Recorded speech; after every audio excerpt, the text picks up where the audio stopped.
ಆತ್ಮೀಯ ಬಂಧುಗಳೇ, ಮಹಾಭಾರತ ವಿರಾಟ ಪರ್ವ ಇದರಿಂದ ಅರ್ಜುನನ ಜೊತೆ ಯುದ್ಧ ಮಾಡುವಂತ ವಿಷಯದಲ್ಲಿ ಕೌರವ ಮಹಾರಥಿಗಳಲ್ಲಿ ವಿವಾದ, ಈ ವಿಷಯದ ಬಗ್ಗೆ ನಾವು ಇವತ್ತು ತಿಳ್ಕೊಳ್ಳೋಣ. ಈಗ ಅರ್ಜುನ ಏನ್ ಮಾಡ್ದ, ದೊಡ್ಡ ಶಂಖಧ್ವನಿಯನ್ನ ಮಾಡ್ತಾನೆ, ಮತ್ತೆ ಗಾಂಡೀವದ ಢಂಕಾರವನ್ನು ಕೂಡ ಮಾಡ್ತಾನೆ. ಆಮೇಲೆ ರಥವನ್ನ ಜೋರಾಗಿ ಓಡಿಸ್ಕೊಂಡು ಹೋಗ್ತಾ ಇರ್ತಾನಲ್ಲ, ಅದರ ಒಂದು ಗರಗರ ಅನ್ನುವಂತ ಸದ್ದು ಬರುತ್ತಲ್ಲ, ಅದರಿಂದ ಭೂಮಿ ನಡುಗುತ್ತೆ, ಅಷ್ಟು ದೊಡ್ಡ ಸೌಂಡ್ ಬರ್ತಾ ಇರತ್ತೆ. ಇಂಥ ಒಂದು ಭೀಷಣ ಶಬ್ದವನ್ನ ಕೇಳಿ ಕೌರವ ಸೇನೆಯಲ್ಲಿ ದ್ರೋಣಾಚಾರ್ಯರು ಹೇಳ್ತಾರೆ, ಈ ಮೇಘ ಗರ್ಜನೆ ಆಗಿರುವಂತ ರಥದ ಭೀಷಣ ಸದ್ದು ಕೇಳಿಸ್ತಾ ಇದೆಯಲ್ಲ, ಇದರಿಂದ ಪೃಥ್ವಿಯೂ ಕೂಡ ಅಂದ್ರೆ ಈ ಭೂಮಿ ಕೂಡ ಕಂಪಿಸ್ತಾ ಇದೆ. ಇದರಿಂದಾನೇ ಗೊತ್ತಾಗುತ್ತೆ ಇದು ಅರ್ಜುನನಲ್ಲದೆ ಬೇರೆ ಯಾರು ಅಲ್ಲ ಅಂತನ್ಬಿಟ್ಟು.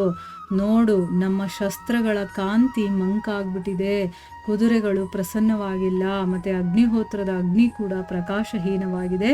ಇದರಿಂದನೇ ನಮಗೆ ಗೊತ್ತಾಗುತ್ತೆ ಒಳ್ಳೆಯ ಪರಿಣಾಮವಾಗೋದಿಲ್ಲ, ಅಂದ್ರೆ ನಮ್ಗೆ ರಿಸಲ್ಟು ಸರಿಯಾಗಿರುವಂಥದ್ದು ಸಿಕ್ಕೋದಿಲ್ಲ ಅಂತನ್ಬಿಟ್ಟು ದ್ರೋಣಾಚಾರ್ಯರು ಹೇಳ್ತಾ ಇದ್ದಾರೆ. ಯೋಧರೆಲ್ಲರ ಮುಖ ನಿಸ್ತೇಜಸ್ಸಾಗಿದೆ, ಅಂದ್ರೆ ಒಂದು ತೇಜಸ್ಸೇ ಇಲ್ಲ ಅವರಲ್ಲಿ, ಮತ್ತೆ ಮನಸ್ಸು ಕೂಡ ಉದಾಸೀನವಾಗ್ಬಿಟ್ಟಿದೆ, ಅಂದ್ರೆ ಆ ರೀತಿ ಅವರಿಗೆ ಕಾಣಿಸ್ತಾ ಇದೆ. ಅದಕ್ಕೋಸ್ಕರನೇ ನಾವು ಗೋವುಗಳನ್ನೆಲ್ಲ ಹಸ್ತಿನಾಪುರದ ಕಡೆಗೆ ಕಳಿಸಿ ವ್ಯೂಹ ರಚನೆಯನ್ನ ಮಾಡಿ ನಿಂತ್ಕೊಳ್ಳೋಣ ಅಂತಂದ್ಬಿಟ್ಟು ದ್ರೋಣಾಚಾರ್ಯರು ಹೇಳ್ತಾರೆ. ಈಗ ರಾಜ ದುರ್ಯೋಧನ ಏನು ಮಾಡ್ತಾನೆ, ಭೀಷ್ಮ, ದ್ರೋಣ ಮತ್ತೆ ಮಹಾರಥಿ ಕೃಪಾಚಾರ್ಯರಿಗೆ ಹೇಳ್ತಾನೆ, ನಾನು ಮತ್ತೆ ಕರ್ಣ ಆಚಾರ್ಯರಿಗೆ ಎಷ್ಟೋ ಸರಿ ಈ ಮಾತನ್ನ ಹೇಳಿದೀವಿ, ಮತ್ತೆ ಈಗ ಮತ್ತೆ ಹೇಳ್ತಾ ಇದ್ದೀವಿ. ಪಾಂಡವರ ಜೊತೆ ನಮ್ಮ ಮಾತುಕತೆ ಆಗಿತ್ತು, ಏನು ಅಂತಂದ್ರೆ ದ್ಯೂತದಲ್ಲಿ ಸೋತ್ರೆ ಅವ್ರ 12 ವರ್ಷಗಳ ತನಕ ವನವಾಸದಲ್ಲಿ ಇರಬೇಕಾಗತ್ತೆ, ಮತ್ತೆ 1 ವರ್ಷದ ತನಕ ಯಾವುದಾದ್ರೂ ಒಂದು ನಗರ ಅಥವಾ ವನ ಅಲ್ಲಿ ಅಜ್ಞಾತವಾಸದಲ್ಲಿ ಅವ್ರು ಇರಬೇಕು ಅಂತಂದ್ಬಿಟ್ಟು.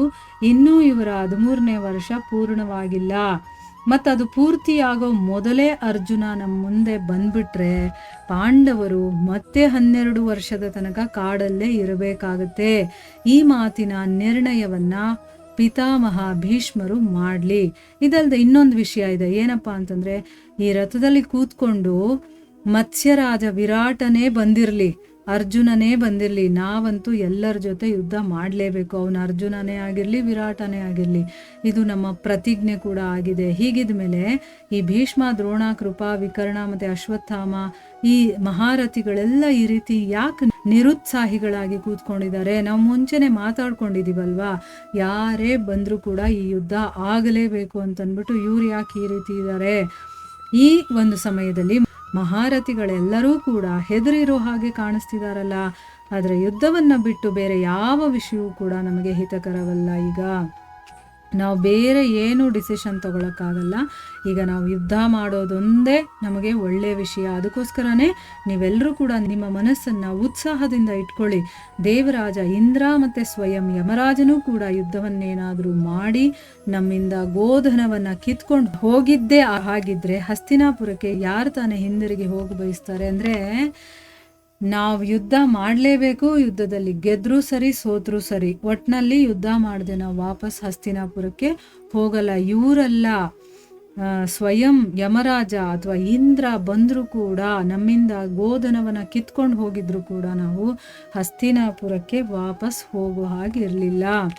ದುರ್ಯೋಧನನ ಮಾತನ್ನ ಕೇಳಿ ಕರ್ಣ ಹೇಳ್ತಾನೆ, ನೀವು ಆಚಾರ್ಯ ದ್ರೋಣರನ್ನ ಸೈನ್ಯದ ಹಿಂಭಾಗದಲ್ಲಿಟ್ಟು ಯುದ್ಧ ನೀತಿಯ ವಿಧಾನವನ್ನ ಮಾಡಿ ನೋಡಿ. ಅರ್ಜುನ ಬರ್ತಾ ಇರೋದನ್ನ ನೋಡಿ ಇವರು ಅವನ ಪ್ರಶಂಸೆಯನ್ನ ಮಾಡೋದಕ್ಕೆ ಶುರು ಮಾಡಿಬಿಟ್ಟಿದ್ದಾರೆ. ಅಂದ್ರೆ ದ್ರೋಣಾಚಾರ್ಯರಿಗೆ ಅರ್ಜುನ ಅಂದ್ರೆ ತುಂಬಾ ಇಷ್ಟ, ಅದಕ್ಕೆ ಅವನು ಬಂದಿದ ತಕ್ಷಣ ಅವನನ್ನು ಹೊಗಳೋದಕ್ಕೆ ಶುರು ಮಾಡಿಬಿಟ್ಟಿದ್ದಾರೆ.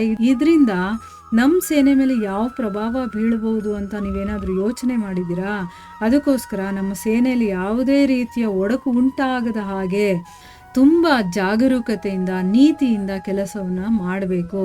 ಯಾವ ಸಮಯದಲ್ಲಿ ಇವರು ಅರ್ಜುನನ ಕುದುರೆಗಳ ಶಬ್ದವನ್ನ ಕೇಳ್ತಾರೋ ಅದೇ ಸಮಯದಲ್ಲಿ ಇವರೆಲ್ಲ ಹೆದರ್ಕೊಳ್ಳೋದ್ರಿಂದ ಇಡೀ ಸೈನ್ಯ ಅವ್ಯವಸ್ಥಿತವಾಗ್ಬಿಡುತ್ತೆ.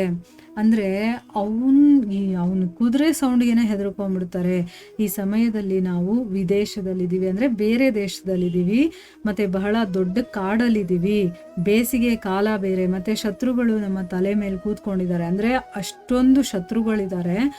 ಅದಕ್ಕೋಸ್ಕರ ನಾವು ನಮ್ಮ ಸೈನ್ಯ ಗಾಬರಿ ಪಡ್ಕೊಳ್ಳದೆ ಇರೋ ಹಾಗೆ ನಾವು ಒಂದು ಪ್ಲ್ಯಾನನ್ನು ಮಾಡಬೇಕು ಅಂತಂದ್ಬಿಟ್ಟು ಹೇಳ್ತಾ ಇದ್ದಾನೆ. ಆಮೇಲೆ ಆಚಾರ್ಯರಂತೂ ದಯಾಳುಗಳು, ಬುದ್ಧಿವಂತರು ಮತ್ತು ಹಿಂಸೆಯ ವಿರುದ್ಧವಾಗಿ ವಿಚಾರ ಮಾಡುವಂಥವರು. ಯಾವುದಾದ್ರೂ ಒಂದು ದೊಡ್ಡ ಸಂಕಟ ಬಂದಾಗ ಇವರಿಂದ ಯಾವುದೇ ರೀತಿಯ ಸಲಹೆಯನ್ನು ತಗೊಳ್ಬಾರ್ದು. ಯಾಕಂದರೆ ದಯೆ ಅದು ಇದು ಅಂತ ಹಿಂಸೆ ಮಾಡಬಾರ್ದು, ಆ ರೀತಿಯೆಲ್ಲ ಮಾತಾಡ್ತಾರೆ. ಅದಕ್ಕೋಸ್ಕರ ಅವರಿಂದ ನಾವು ಸಲಹೆ ತಗೋಬಾರ್ದು. ಪಂಡಿತರ ಶೋಭೆಯಂತೂ ಮನೋಹರವಾದಂತಹ ಮಹಲ್ಗಳಲ್ಲಿ, ಸಭೆಗಳಲ್ಲಿ ಮತ್ತು ತೋಟಗಳಲ್ಲಿ ಚಿತ್ರ ವಿಚಿತ್ರ ಕಥೆಗಳನ್ನು ಹೇಳೋದ್ರಲ್ಲೇ ಇದೆ. ಅಂದರೆ ಅವರು ಗುರುವಿನ ಸ್ಥಾನದಲ್ಲಿದ್ದಾರಲ್ಲ, ಅದಕ್ಕೋಸ್ಕರ ಹೇಳ್ತಾ ಇದ್ದಾರೆ. ಅವರು ಪಂಡಿತರು, ಅವರು ಯುದ್ಧ ಭೂಮಿಯಲ್ಲಿ ಡಿಸಿಷನ್ ತಗೊಳ್ಳೋದಕ್ಕೆ ಅವರಿಗೆ ಸರಿಯಾಗಿ ಗೊತ್ತಾಗೋದಿಲ್ಲ. ಅವರೆಲ್ಲ ಏನಿದ್ರು ಕೂಡ ಮಹಲೆಗಳಲ್ಲಿ, ಸಭೆಗಳಲ್ಲಿ ಸರಿ ಅಂತ ಅಂದ್ಬಿಟ್ಟು ಅವರನ್ನು ಒಂಥರ ಟೀಕೆ ಮಾಡಿ ಹೇಳ್ತಾ ಇದ್ದಾನೆ.